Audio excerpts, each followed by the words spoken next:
አሁን የአብርሃም ጤንነትን አሳስቧቸው ግዴታ መጥቶ ለአንድ ቀን መሄድ አለበት። ይሄም ማለት የእናንተ መተታችሁን እንደገና ለማሳደስ እንጂ እውነት የአብርሃም ጤንነት አሳስቧችሁ እንዳልሆነ እንግዲህ እያየናችሁ ነው።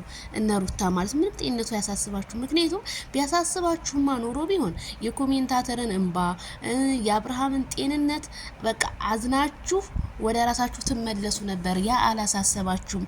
ኮሜንታተር በጣም ከባድ ማስጠንቀቂያ እየሰጠ ይገኛል። ሰበር ዜና። ሰላም ጤና ይስጥልኝ ክብራንና ክብራን አርማይ ተመልካቾቼ በያላችሁበት የዓለም ዳርቻ ሰላማችሁ ብዝት ትርፍ ይበል። እንደ ሰማይ ከዋክብቱ እንደ ምድር አሸዋ ላይክ ሼር ሰብስክራይብ ለምታረጉ እናመሰግናለን ማለት ነው። እንግዲህ በጣም ብዙ ሰው ኮሜንት ላይ ትናንትና እንግዲህ ነሩታ መንጣት አለበት ለአንድ ቀን ቢሆን በቃ ተሽሎታል እያሉ ነው። ምን እንደተሻለው በርቀት ካሜራ አይታችሁት ነው ወይስ እንዴት ነው አልገባኝም። ዳኒሻ በነገራችን የተናገርከው ንግግር በጣም ትክክል ነው። እነዚህ ሰዎች መሻሉን አይተው የሆነ ነገር ቢያረጉትስ መተታቸውን ቢያስደግሙትስ በቃ እንደገና አዲስ ሊያሳድሱበት እንጂ እውነት አብርሃምን ፈልገውት አይደለም። እኔ አስረግጬ ስነግራችሁ ለምን ፈለግሽ ሩታ የዛን ጊዜ ሊሄድ ነው ሲል ቆይማ አንዴ ቆም ብለህ ሰብ ጠብቀ እንኳን ብለሽ ለምን አላወራሹ ነገርሽን አይደል ሲጭር የነበረው ለምን ሳይሄድ ከትናንትና ወዳ ለምን አላስቆምሽውም? ለምን ያቺ በቃ የሆነ ነገርም ከፈለግሽ ለምን የዛን ጊዜ ጥያቄም ሆነ ጥያቄ አትጠይቁም? የሆነ ነገርም ሆነ የሆነ ነገር ለምን አላረግሽለትም? ዛሬ ወደ ቡታጅራ ከገባ በኋላ ነገሮች ሁሉ ሊታወቁባችሁ ሴራችሁ ሊጋለጥ ስለሆነ አሁን ቶሎ ብሎ መመለስ አለበት። ዲቪ ደግሞ ደስታ ምናምን ትዳር አለው ምናምን የምትለው የሱ ትዳር የአብርሃም ትዳር እኮ ገና መቼ ገና ከሩታ ጭቅጭቅ ሄርሜላን አስረግዞ ስንት ነገሮች አሉ እኮ። ግን ትዳር የምትለው ነገር ትዳር ቢኖርማ ከዚህ ጋር ይጨቃጨቅም ነበር። እሱማ ትዳሬ ብሎ እኮ ትዳር አለ ብሎ ሲኖር እኮ ቀለበት ገና በማሰረው እኮ ነው መታ ስትረብሽ የነበረው ሩታ። ስለዚህ እንደዚህ አይነት ሴትዮዋ ጋር ዴቭ ለምን ነው የምትነጋገረው? አንተ ሩታ ለምንድን ነው የምትፈራት? ጧት ማታ ከሩታ ጋር ቪዲዮ ላይ የምትገኘው ለምንድን ነው? ኤፍሬም ተው። ኤፍሬም አንድ አንተ ነው ስለጎደለ ከሩታ ጋር ነው ያለው። አይምሮ ሁሉ ሩታ ስለሆነ በቃ አብርሃምን ለመመለስ እሱ ኤፍሬም ደግሞ እኛ ገብቶናል። ኤፍሬም ወደ ሄርሜላ መሆን ይፈልጋል። ሄርሜላ ማግባት ይፈልጋል። እኔ አስረግጬ ስነግራችሁ ማለት ነው ሩታን እንዳያገባት። ሩታ የልጅ እናት ሆነችበት፣ አይፈልጋትም። ማን ነው የሚፈልገው? ሄርሜላ ከረሜላ የሆነችው ወለላን ነው የሚፈልገው እንጂ ኤፍሬም ሩታን ወዷት እንዳይመስሏችሁ። የሆነ ተደርጎበት እኮ ነው። ሲሄር መቼም የማያረገው ነገር የለም። በቃ ኤፍሬም እኮ ጨልሏል እኮ። ትናንትና አይታችኋል። እንደዛ ሲቀጠቀጥ አንድ ቦክስ እንኳን ለወንድ ልጅ ያጣ ሽልጥልጥ እኮ ነው። እዚህ ጋር ደግሞ አንድ ወንድን ግጠምሉት አይገጥምም። ስለዚህ ኤፍሬም በቃ እኔ አላቅም እንዴት ቃላት ያጥረኛል። እዚህ ጋር ቤተሰብ ሁላችሁም በትናንትናው ቪዲዮ በጣም እንትን እያላችሁ ነበር። ይሄ ድግምት ሊታደስበት ነው። ድግምቱን እንደገና እንትን ባይሉ ነጋሽዬ ቡዜ ብቻ አዲስ ነገር አለ ከሰዓት መለቅላችሁ ቪዲዮ በዛ እውነተኛ ነገር ከሆነ እንትን የሰማሁትኝ እኔ በጣም ደስ ብሎኛል። ግን እኔ አላቅም እነዚህ ሰዎች ጧት ማታ የሚያመጡብን ነገር በቃ እኔ አላቅም። በቃ የማያልቅ ነገር በቃ ለህዝቡ ምንድነው የሚያስተምረው ብለው በቃ እየለዩ አይደሉም። በአሁኑ ሰዓት ሩታ ያለችበት ኤፍሬም ያለበት ቪዲዮ እኔ እውነቴን ነው የሚላችሁ ህዝቡ በጣም ስልችት እያለው ነው። ሁለተኛ ጭቅጭቅ። ይሄ ሰውዬ አማችሽ ነው አይደል? አማች እኮ ይከበራል እኮ በቃ ይከበራል። አማት ይከበራል አይደለ? የባል ቤተሰብ ነው የሚባለው አማት ይከበራል። ግን አንቺ እነሱን እያከበርሽ አይደለም።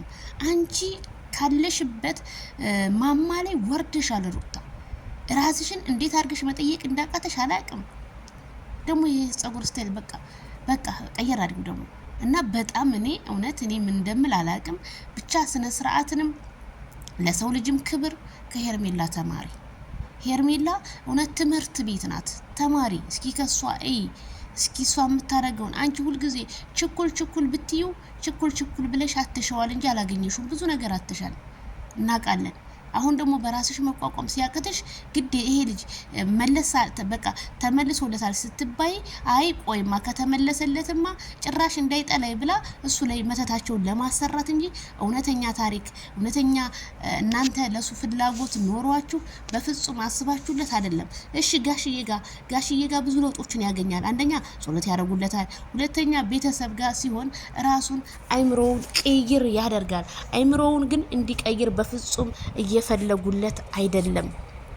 ስለዚህ እኔ የምላችሁ ፕሊዝ ሁላችሁም ኮሜንት ላይ ተጽዕኖ ፈጣሪዎች እንሆን ከኔ ጀምሮ ማለት ነው። በጣም ነው የሚያሳዝነው የአብርሃም ነገር።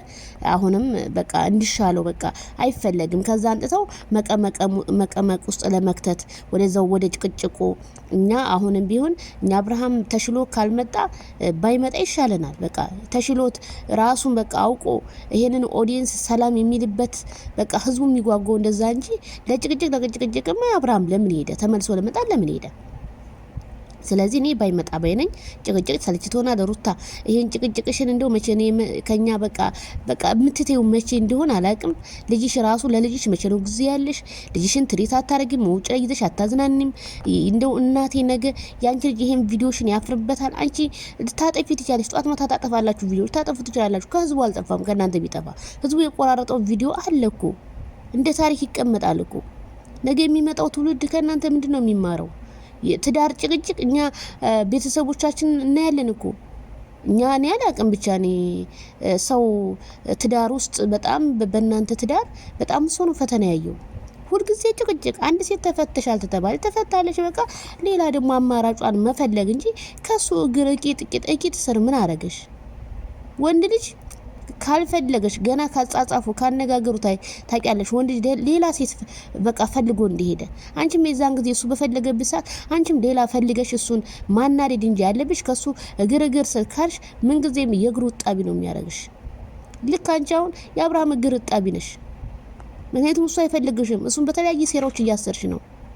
ይሄድ እንኳን ብለሽ አንድ ቀን እንደው ቆርጠሽ የሰራሽው ቪዲዮ አላየሁም። አንድ ቀን አሽሙር ግን ትሰሪያለሽ አውቃለሁ። ስለዚህ ቤተሰብዬ እኔ በጣም ነው ያዘንኩት። አብርሃም ባይመለስ ባይነኝ። ሰላሙ ተመልሶ ህዝቡን ሰላምታ ቢያቀርብለት ነው እኔ የምለው ማለት ነው። እኔ አዝኛለሁ በሩታ። ዴቭን በጣም ይፈራታል። እኔ እውነት ለዳኒ እየተከራከረ ያለው ዳኒ በጣም ትክክል ነህ ዳኒ፣ ይሄ አቋምህን እኔ ወድጄዋለሁኝ። ጓደኛ ማለት እንደዚህ ነው። በሰው በታመመ ጊዜ የሚደርስ በከፋው ጊዜ የሚደርስ ጓደኛ ማለት ጓደኛ ለዚህ ካልሆነ ባናቱ ይተከል። እውነተኛ ጓደኛ ስትይዙ ምረጡ። ጓደኛ ማለት ስንት ጓደኛ አለ፣ በሶስት ይከፈላል ጓደኛ። እውነቴን ነው የምላችሁ። ስለዚህ ጓደኛ ሁላችንም ብንመርጥ እንደኔ መልካም ነው። ምክንያቱም አብርሃም ሁሉን ሰው ያምን ነበረ። ያመኑ ጓደኞቹ ናቸው ዛሬ የከዱት። ትናንትና አብረው ሲበሉ ሲጠጡ የነበሩ ጓደኞቹ ዛሬ የሉም። አብርሃም እንዲወርቅ አብርሃም ግን እነሱን ለማሳደግ ነበር የሚሯሯጠውና ብቻ ፈጣሪ ጠብቀህ ባለህበት ነው የምለው። ቤተሰብዬ ላይክ፣ ሼር፣ ሰብስክራይብ በማድረግ ያበረታቱን። አዲስ ቪዲዮ ይጠብቁ።